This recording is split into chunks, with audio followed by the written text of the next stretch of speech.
अस्सलाम वालेकुम दोस्तों।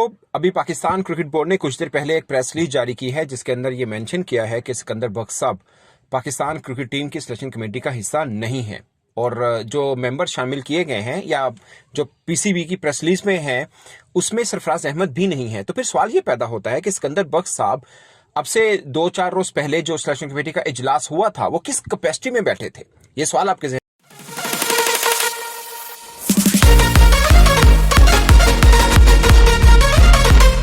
अस्सलाम वालेकुम दोस्तों। अभी पाकिस्तान क्रिकेट बोर्ड ने कुछ देर पहले एक प्रेस रिलीज जारी की है जिसके अंदर ये मेंशन किया है कि सिकंदर बख्श साहब पाकिस्तान क्रिकेट टीम की सिलेक्शन कमेटी का हिस्सा नहीं है और जो मेंबर शामिल किए गए हैं या जो पीसीबी की प्रेस रिलीज में है उसमें सरफराज अहमद भी नहीं है। तो फिर सवाल ये पैदा होता है कि सिकंदर बख्श साहब अब से 2-4 रोज पहले जो सिलेक्शन कमेटी का इजलास हुआ था वो किस कैपेसिटी में बैठे थे? ये सवाल आपके जहन में आएगा ना। और फिर बहुत से लोगों ने मुझसे ये बात की कि वो सिलेक्शन कमेटी के अंदर आ रहे हैं, उसकी ऑफिशियल अनाउंसमेंट होना बाकी है। मगर अब जब ऑफिशियल प्रेस रिलीज जारी की तो उसमें 4 रुकनी सिलेक्शन कमेटी है। एक्चुअली में 5 रुकनी सिलेक्शन कमेटी है, मगर 5वें जो रुकन है वो वोटिंग राइट नहीं रखते। वोटिंग राइट ना रखने का मतलब यह है कि अगर कहीं पे किसी क्रिकेटर के ऊपर मामला फंस जाए, यानी डिवाइड हो जाए सिलेक्शन कमेटी, कोई कहीं लेना है कोई कहीं नहीं लेना, तो फिर वोटिंग कर ली जाती है। मगर जो 5वां रुकन है उसकी वोटिंग काउंट नहीं होगी। 4 रुकनी सिलेक्शन कमेटी है और इस कमेटी में एक कप्तान यानी सलमान आगा अब तक जो टी20 के कप्तान है, चूंकि टी20 की टीम ना सुनी इसलिए मैं बात कर रहा हूं, और साथ में माइक हैसन जो है वो भी इसमें उनकी मुशावरत भी होना जरूरी है। ये पीसीबी ने प्रेस रिलीज में कहा है। मैं सिकंदर बख्श के ऊपर बाद में आऊंगा, पहले मैं सिलेक्शन कमेटी आपको क्लियर कर दूं। शायद हाशमी साहब जो है वो डाटा एनालिस्ट के तौर पर शामिल है मगर उनके पास वोटिंग राइट नहीं है। इससे पहले हसन चीमा साहब थे, वो अब इस कमेटी में शामिल नहीं है। उनको माइक हैसन के साथ काम करने का कहा गया है कि आप सिर्फ कोच के साथ मिलकर काम करें, और वो जैसे इस्लामाबाद यूनाइटेड का एक फॉर्मेट बना हुआ है एक्चुअली में उस तरह का फॉर्मेट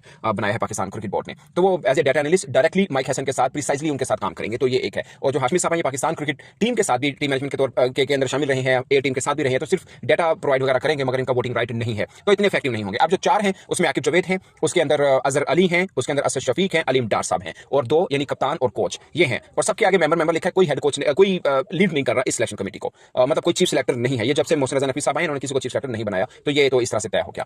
अब ये है, और इसमें प्रेस रिलीज के अंदर मेंशन किया गया है कि हेड कोच से मुशावरत और कप्तान से मुशावरत करना बहुत जरूरी है। ये सिलेक्शन कमेटी होगी। अब मैं उस पर आता हूं कि सिकंदर बख्श साहब के हवाले से क्या। एक तो चीज ये है कि सिकंदर बख्श साहब भी सिलेक्शन कमेटी का हिस्सा बनाए गए थे, मगर बाद में जो रिएक्शन आया उनको बनाए जाने पर वो बहुत शदीद किस्म का था। उसके ऊपर लोगों ने क्रिकेट बोर्ड के ऊपर तनकीद की कि भाई ये जो क्रिकेटर्स को बुरा भला बोलते हैं, जो गालियां देते हैं, जो क्रिकेट बोर्ड को बुरा भला बोले, आप उनको अपने बोर्ड में जॉब देकर चुप करा ले, ये कौन सा तरीका है? तो इससे पहले जो जुमेरात को एक बैठक हुई थी सिलेक्शन कमेटी के ही अरकान उसमें बैठे थे, तो वहां पर सिकंदर बख्श साहब भी थे। मगर अब जो सिलेक्शन कमेटी ना उसके मुताबिक पीसीबी कह रहा है कि नहीं जी सिकंदर बख्श साहब या कोई भी और सिलेक्शन कमेटी का हिस्सा नहीं है, यही जो 4 रुकन है बस यही है। तो ये क्यों हुआ उसकी वजह मैंने आपको बता दी है। सिकंदर बख्श पे जिस किस्म का रद्द अमल आया उसके बाद पाकिस्तान क्रिकेट बोर्ड बैकफुट पर हुआ, सिकंदर बख्श साहब को सिलेक्शन कमेटी से हटा दिया गया। अगर उसकी ऑफिशियल अनाउंसमेंट ही नहीं हुई थी तो हटा देना शायद ठीक वर्ड नहीं होगा, मगर उससे पहले जब उनसे काम लिया गया था वो काम अब सिलेक्शन कमेटी के तौर पर नहीं होगा। बट इसका मतलब ये हरगिज नहीं है कि सिकंदर बख्श साहब पाकिस्तान क्रिकेट बोर्ड के साथ काम नहीं कर रहे। फिर आप कहेंगे कि यार सिलेक्टर थे या जो भी थे, अगर काम नहीं कर रहे सिलेक्शन कमेटी के अंदर भी नहीं तो फिर क्या कर रहे हैं वो? तो अब पाकिस्तान क्रिकेट बोर्ड ने अब क्या किया है, एक जिसे बोलते हैं मुशाहिदा कमेटी कह लें, ऑब्जर्वेटरी कमेटी आप कह लें, वो एक बनाई है जिसके अंदर सिकंदर बख्श साहब भी हैं, इसके अंदर सरफराज अहमद भी हैं, इसके अंदर सिलेक्शन कमेटी के 2 अरकान जिसमें आकिब जावेद और अलीम डार ये भी शामिल हैं। तो ये 4